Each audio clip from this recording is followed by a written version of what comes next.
hear the welcome sign of answered prayers, and that is the form of chainsaws. KU crews just arriving to this house here in the Mount Tabor neighborhood that we have been at for most of the day. You can imagine the amount of sheer force and wind strength it took to rip up this tree, and with it, that concrete slab.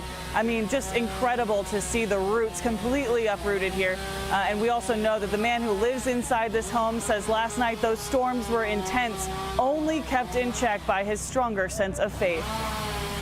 It's more like man-o'-war zone boulevard out here after strong winds ripped through these neighborhoods, toppling trees and snagging power lines.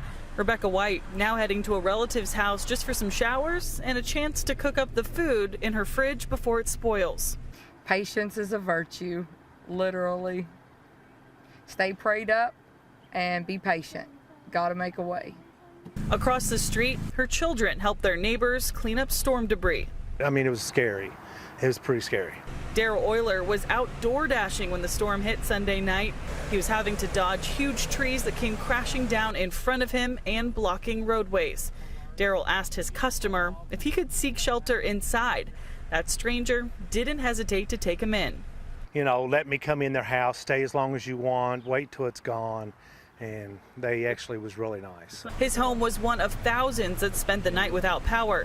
He tells me this morning, though, he was ecstatic when he heard everything roar to life once again. What a relief, though, to hear those kick back on, the lights, the AC. It was the best. It was the best.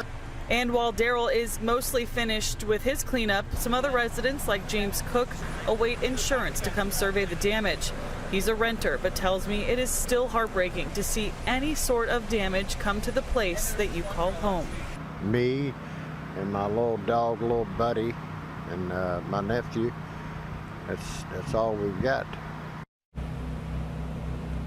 I can't tell you how impressive it is to see these frontline workers get out here so quickly and to be able to tackle these very complex cases. We have seen KU out in all of these neighborhoods nonstop today, surveying damage and getting to work quickly. But again, there's a lot of work going on behind the scenes here. We have several workers that are helping to keep everything in check and managed because, again, this tree was massive. It took down 2 yards worth of damage and causing here in this neighborhood. But still ahead tonight on your news at 6, we'll hear from the man who lives inside this home, and he tells us this is something that he could never have imagined.